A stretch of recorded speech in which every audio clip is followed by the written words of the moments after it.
오늘 말씀은 엠마오 상에 나타나신 예수 그리스도, 엠마오로 가는 여정 중에 제자들에게 나타나신 예수님에 대한 말씀입니다. 저희가 지난주에 베드로의 부인, 십자가 달리시기 전에 베드로의 부인, 그러면 이제 십자가와 부활 얘기가 나와야 되는데 제가 고난 주간에 다 이 누가복음을 봤습니다. 네, 그렇기 때문에 그 부분은 이제 넘어가고 제가 말씀을 들었으니까 부활에 관한 이 엠마오 도상의 부분은 안 했기 때문에 그 부분 오늘 말씀을 시작하려고 합니다. 오늘의 주제는 엠마오 상에서 제자들의 눈과 귀를 열어주신, 그래서 새로운 길을 가게 하시는 예수님, 삶의 현장에 나타나셔서 우리의 길을 새롭게 인도하시고 우리의 눈과 귀를 열어주시는 예수님에 관한 말씀입니다. 첫 번째 메시지는 그래서 현실에 눈이 가려지면 예수님이 나타나도 볼 수 없다. 그런 내용 첫 번째 보겠습니다. 13절로 17절입니다. 시작.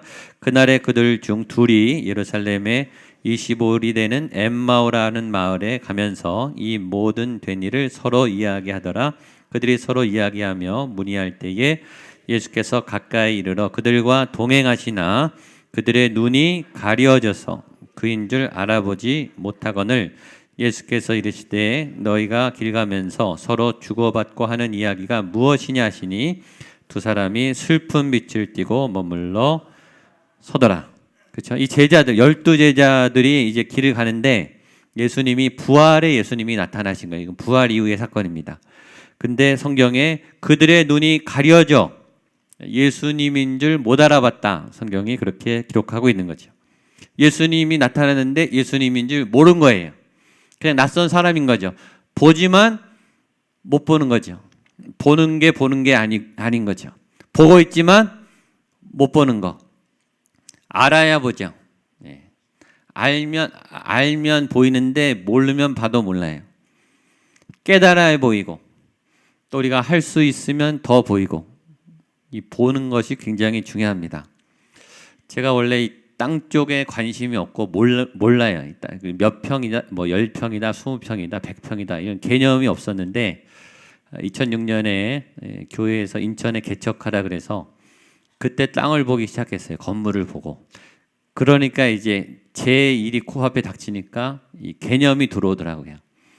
지하의 목욕탕 허름한 거기가 이제 나간 공간을 저희가 빌렸는데 좀 크게 빌렸습니다. 200평을 빌렸어요.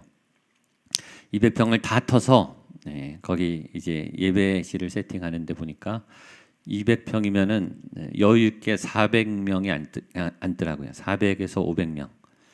제가 50명으로 시작했는데 400석에서 500석 꽉 채우면 600명까지 앉혀봤습니다. 그러니까 평수 개념이 들어오는 거예요. 그러면 400평이면 몇 명이 앉을 수 있겠다. 그러면서 예배실만 되면 예배가 되는 게 아니라 설비가 있어야 되죠.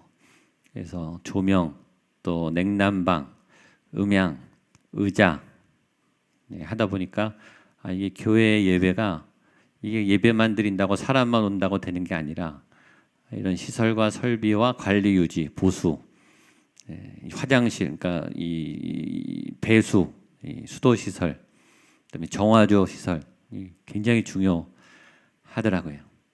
또 예배를 프로그램을 교회를 어떻게 시작해야 되는가, 뭐에 집중해야 되는가. 그때 예배에 집중하라 이런 마음을 주셔서 예배에 집중했어요. 그랬더니 정말 교회가 빨리 안정되더라고요. 하나님을 만나는 정말 살아있는 예배를 위해서 몸부림치고 그랬더니 교회가 빨리 안정됐어요.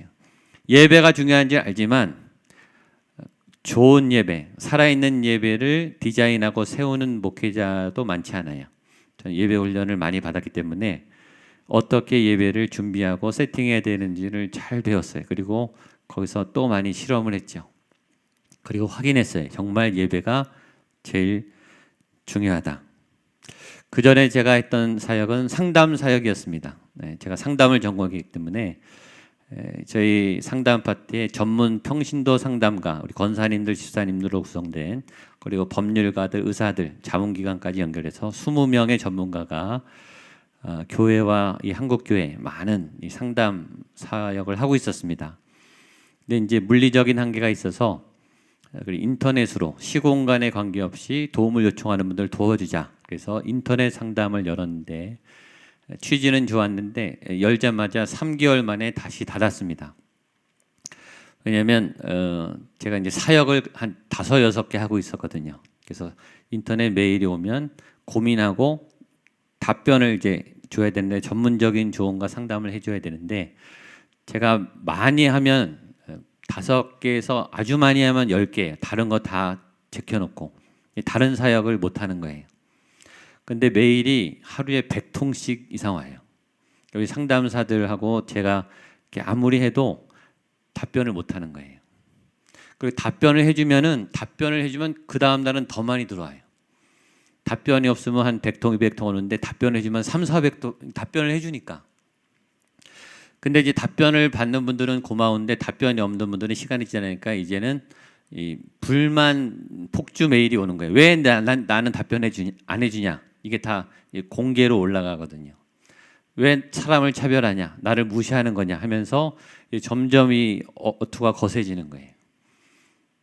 점점 못 해주는 분들이 많으니까 이게 상담에서 도움을 주려고 했던 게 오히려 힘들어지더라고요. 그래서 3개월 만에 닫았어요.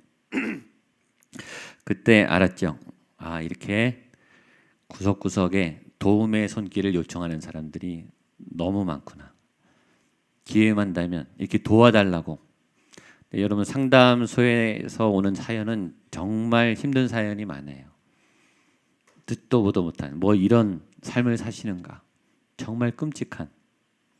상담소에 문을 두드리는 분은 여자분들이 많아요. 저는 처음에 이 아내들만 상처가 많은 줄 알았어요. 또 부부 상담을 해보니까 그 아내 말이 다 맞는 게 아니더라고요. 남편 말을 들어봐야 되겠더라고요. 남편도 힘든 분들이 너무 많은 거예요. 저는 가난한 사람들만 상처가 있는 줄 알았어요. 엘리트들도 상처가 많아요. 공부 많이 하신 분도 어려워요. 의사들, 교수들, CEO들, 예술가들 굉장히 힘든 분들이 많다는 새 세계를 경험했죠. 2006년에 안식월을 받아서 3개월 동안 휴가를 받았습니다. 뉴욕의 메트로폴리탄 박물관을 갈 기회가 있었어요. 거기 그 유명한 고호, 고갱, 샤갈, 진품이 거기 있습니다. 어디인지 알아요. 사람 몰리는 데 가면 거기 그 고흐 작품이 있는 거예요. 그래서 열심히 사진 찍고 저도 봤죠. 근데 제가 보기에는 모르겠어요. 그게 왜 명작인지. 그냥 좋은 그림이에요. 감동도 있어요. 그것이 왜 그렇게 유명한 사람들이 극찬을 하는 그런 최고의 작품인지는 모르겠어요. 저는 제가 이렇게 미술을 보는 그림을 보는 안목이 없으니까 저는 봐도 모르는 거예요. 저는 처음에 아이들 사역을 굉장히 싫어했습니다. 아이들은 교회에서 귀찮고 시끄럽고 말 안 듣고 또 막 다 줘야 되고, 저는 청년 사역에 관심이 많고 성인 사역에 관심이 많았어요. 그래서 저는 젊었을 때부터 성인 사역을 많이 했습니다. 성인 공동체가 건강하고 이 부모 세대가 건강해야 이 교회의 중심이 잡힌다. 저는 그렇게 해서 목회를 젊었을 때부터 성인 사역, 청년 사역을 많이 배웠습니다. 근데 제가 아이들 사역에 눈을 떴어요. 언제 떴을까요? 제 아이를 낳은 다음에. 그때야 이제 아이들이 이렇게 중요하구나. 어른들의 한마디와 이 건강한 믿음의 양육. 보니까 저도 좋은 교회 학교에서 다녔던 유년주일학교, 모태신앙인데 제가 좋은 교회를 다녔더라고요. 교회의 아이들 환경이 너무 중요하구나. 그걸 아니까 이제 정신을 차리고 이 차세대 사역에 신경을 쓰게 된 거죠. 저는 박사 논문을, PhD 논문을 아버지에 대해서 썼습니다. 저는 가족 치료를 전공했기 때문에 아버지에 대해서 제가 국내의 모든 논문과 아버지에 관한 책, 자료는 다 뒤져봤습니다. 그 아버지를 공부하면서 아버지라고 하는 자리가 너무 소중하다는 것, 기가 막힌 너무너무 소중한 자리라는 것을 알게 됐어요. 저도 아버지인데 제가 아버지인데도 몰랐던 사실들 너무 많이 깨달았어요. 제가 저희 아버지에 대해서 새롭게 눈을 뜬 경험은 10살 때입니다. 그때 저희 친할머니가 제주도에 계신데 돌아가셨어요. 그래서 장례 때문에 온 가족이 제주도에 갔는데 10살짜리가 뭐 할머니 장례 얼마나 슬프겠어요. 그냥 잠깐 슬프구나 힘들구나 그 정도인데 다 장례를 치르고 이제 서울로 돌아가는 그 날 오전에 비행기 타러 가야 되는데 저희 아버지가 그 할머니 그 사진 앞에 털썩 주저앉고 가방을 이렇게 내던지고 오열을 하셨어요. 저는 그때 처음 아버지가 우는 건 처음 봤어요. 그리고 아버지가 인간적으로 처음 아버지도 우시네. 아버지도 힘드시네. 그런 거를 그때 처음 알았어요. 그 기억이 잊혀지지가 않아요. 아버지도 저희 할머니의 아들이셨네. 또 이 장례식에 너무너무 힘들어 하시네. 라는 기억을 그때 갖게 됐습니다. 아버지가 없었던 게 아니죠. 늘 제 아버지셨지만 그날 만난 아버지는 새로운 아버지였어요. 아이들은 늘 있었어요. 그렇죠? 그림은 늘 있어요. 그러나 우리의 안목이 시각이 열려야 새롭게 보이죠. 하나님은 늘 계세요. 하나님 이곳에 살아 계세요. 예수님도. 근데 우리의 눈이 가려지면 그것을 보지 못하는 거죠. 오늘 본문의 아이러니, 이 사람들이 예수님의 12제자 중에 2사람이에요. 예수님을 몰랐던 사람이 아니라 3년 내내 예수님과 함께 있었던 누구보다 예수님을 잘 알던 사람들인데 예수님이 부활하셔서 나타났는데 예수님을 예수님으로 알아보지 못해요. 왜 못 보는 걸까요? 여기 성경은 뭐라 그러냐면 그들의 눈이 가려져서, 뭐에 눈이 가려서 못 본다는 거예요. 보이나 뭐가 가렸기 때문에 보이지 않는, 여기 뭐가 이렇게 막으면 눈을 떴지만 안 보이듯이 뭔가 가려져서 안 보이는데 그게 뭘까요? 놀라운 것은 이 사람들이 전에는 잘 믿었어요. 지금은 안 믿어요. 마음속에 예수님이 죽었어요. 그리고 다시 살아날 수 없어요. 나의 제자도는 끝났고 제자의 삶은 이미 끝났어요. 전엔 잘 믿었어요. 지금은 안 믿어요. 전에 잘 믿었던 분, 지금 못 믿는 분, 그런 일은 가능한 거예요. 너무 놀랍죠. 예수님이 지금 부활하셔서 옆에 나타나셔서 말씀하고 이분은 살아계셨는데 내 마음에 예수님은 죽었어요. 만나지를 않아요. 알아보지를 못해요. 예수님이 옆에서 나타나셔서 말씀하고 계신데 나에게는 은혜가 안 와요. 그럴 때 다른 분들은 다 은혜 받고 말씀에 감동을 받고 깨달음 얻는데 나는 냉랭해요. 그런 일은 가능하죠. 내 안에 예수님은 죽었어요. 내 경험에 예수님은 끝났어요. 그러니까 제자들이 2사람이 슬픈 빛을 띠고 예수님이 옆에 계신데 슬퍼요 나는. 왜냐? 그 예수님의 생명이 차단됐으니까. 예배를 드리는데 나는 슬퍼요. 기쁨의 하나님을 못 만나는 거예요. 전능하신 하나님을 예배하는데 나는 두려워요. 뭐가 막힌 거예요. 눈이 가려지면 예배를 드려도 하나님의 영광이 충만해도 살아계신 말씀이 운행해도 나는 죽어 있는 거예요. 이런 아이러니를 우리가 경험하죠. 저는 이 시간 여러분이 예수님에 대한 눈이, 영적 눈이 열리게 되기를 축복합니다. 보이지 않으나 보는. 예수님의 눈이 열리면요 다른 눈도 막 열려요. 사람에 대한 눈, 자녀에 대한 눈, 부모님에 대한 눈, 아내에 대한 눈, 남편에 대한 눈, 교회에 대한 눈. 성경은 다 읽죠. 다 읽는다고 은혜 다 받나요? 은혜 받는 분만 받아요. 영안의 눈이 열리고 마음의 감동이 와야 은혜가 임하는 거예요. 하나님의 문제입니까? 우리의 문제입니까? 예수님의 문제예요? 우리의 문제예요? 예수님은 죄가 없어요. 예수님은 지금 우리에게 나타나고 계세요. 우리가 못 보는 거예요. 그래서 예수님이 말하죠. 구하라, 두드리라, 찾으라. 찾아야 찾죠. 안 찾는데 어떻게 찾습니까? 두드려야 열리죠. 그런 은혜가 있게 되기를 축복합니다. 예수님이 계속 우리를 열어주려고 옆에서 열릴 때까지 함께 하세요. 27절 31절까지 보겠습니다. 시작. 이에 모세와 모든 선지자의 글로 시작하여 모든 성경에 쓴 바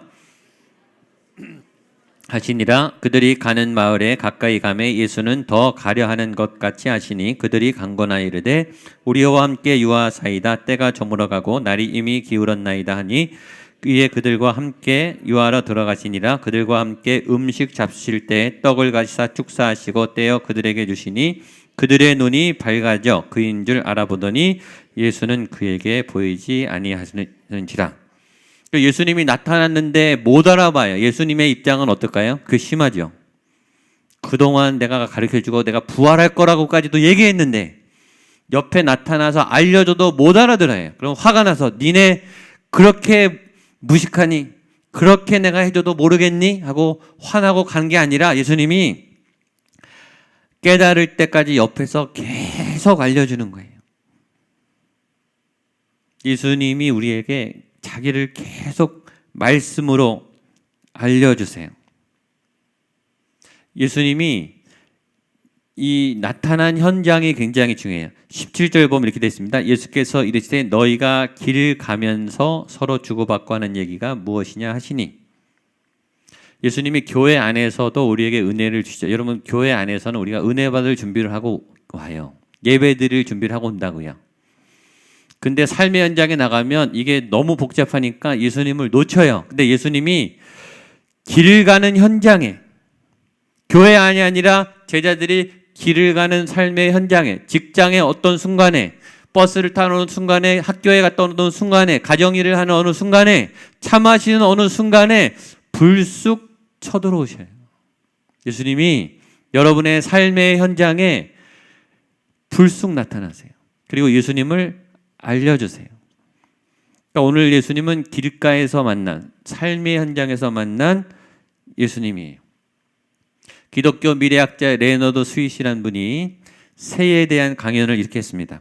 우리 딸아이가 숲에 있는 새 교실, 새랑 이제 노는 그런 학교에 갔다 왔다는 거예요. 날아가는 새를 따라가고 우는 새 소리를 듣고 살아 움직이는 새를 봤다. 실험실의 생물학자는 죽은 새를 올려놓고 생물학적 지식을 동원해서 새를 해부한다. 과연 둘 중에 누가 새를 안다고 할 수 있을까? 죽어가는 새에게도 집중해야 하지만 살아있는 새에 대해서도 관심을 가져야 한다. 생물학자가 새를 더 잘 알겠죠. 근데 생물학자는 연구의 대상으로 새를 해부하는 거예요. 연구의 대상으로 새를 관찰해요. 아이는 새랑 노는 거예요. 새랑 같이 사는 거예요. 누가 더 새를 잘 아냐 이거죠. 누가 더 새랑 가까울 수 있냐 이거죠.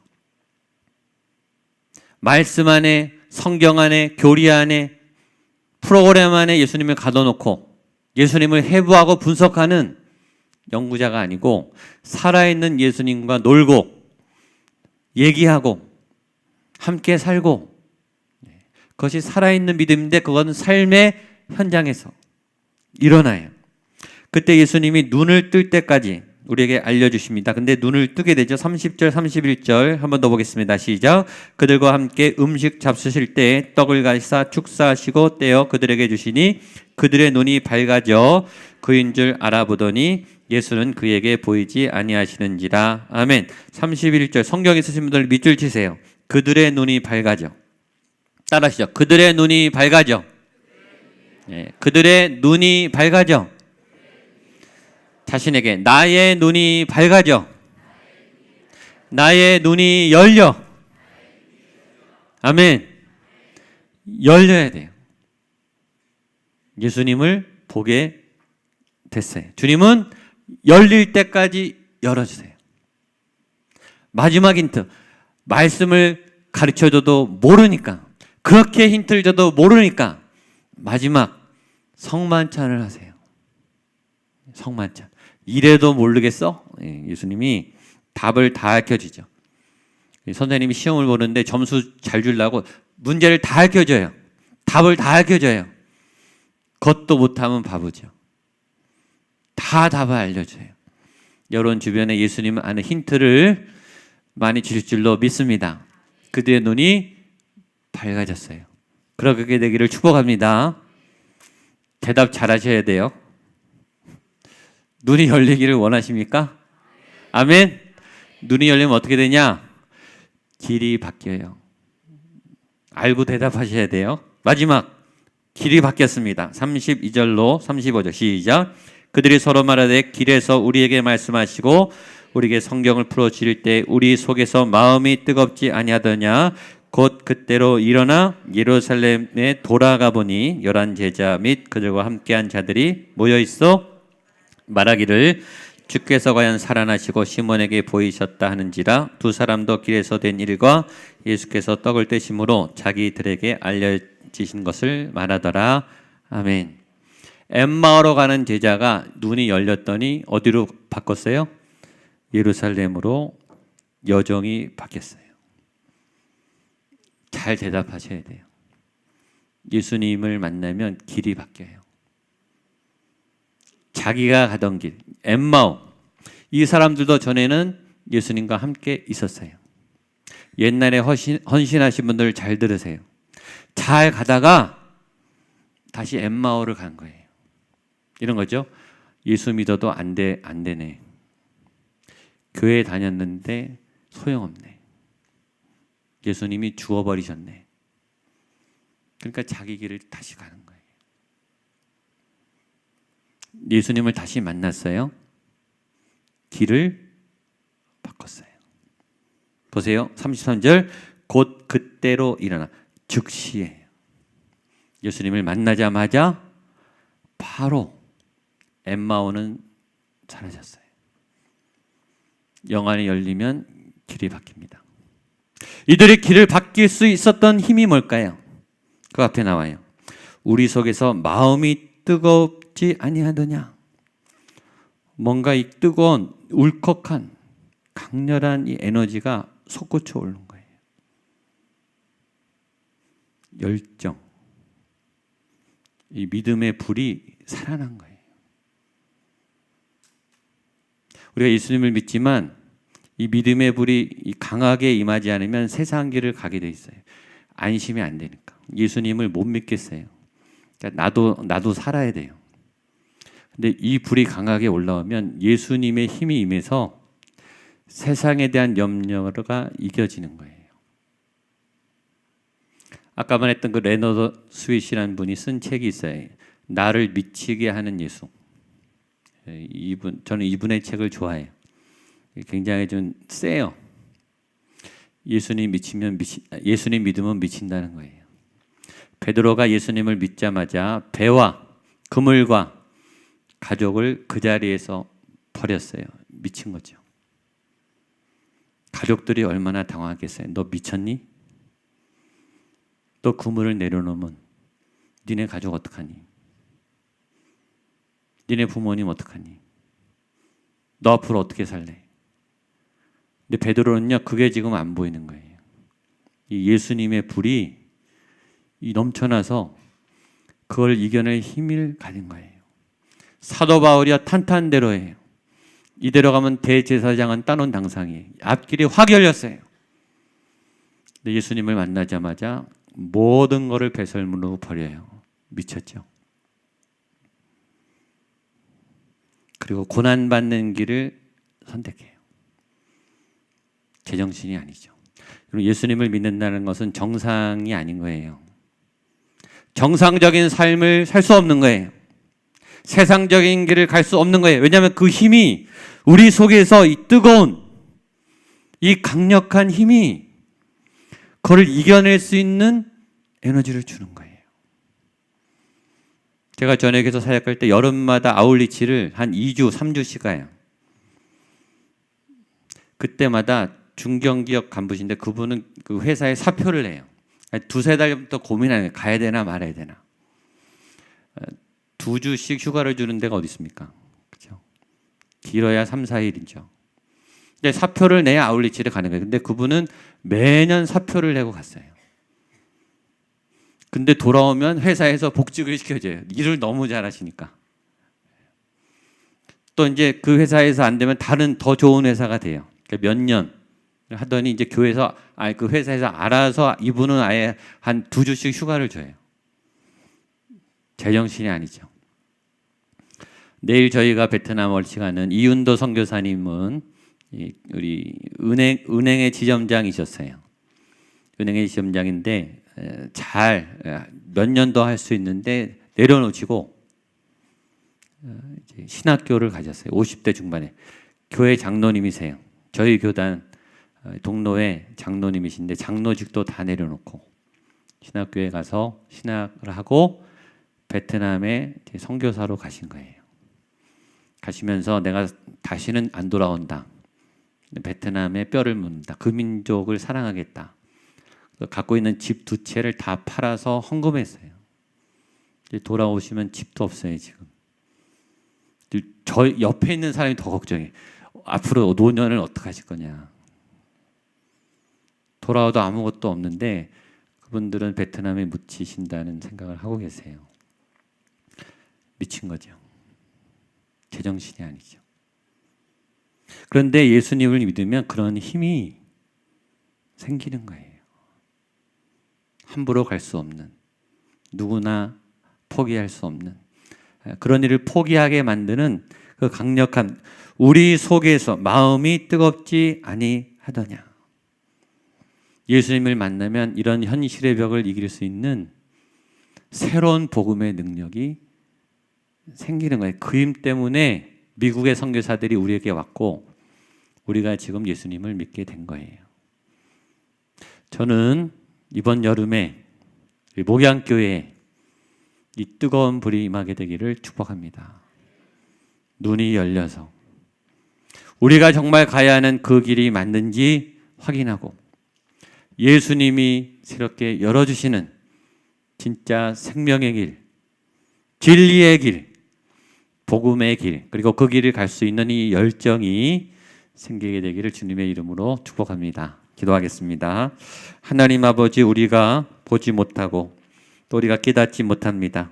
내가 가고 있는 길이 어느 길인지, 내가 어디에서 멈춰 있는지, 어디서 주저앉아 버렸는지, 어디서 타협하고 있는지 우리는 잘 모릅니다. 예수님 옆에 살아서 나타나셔도 우리의 마음은 여전히 죽어있고 슬프고 힘듭니다. 주님, 우리의 눈을 열어 주시옵소서. 우리가 걸어가야 할 진짜 길을 찾게 하여 주시고 그 길을 걸어갈 수 있는 마음속의 뜨거움이, 생명의 불길이 다시 타오르게 하여 주시옵소서. 예수님의 이름으로 기도하옵나이다.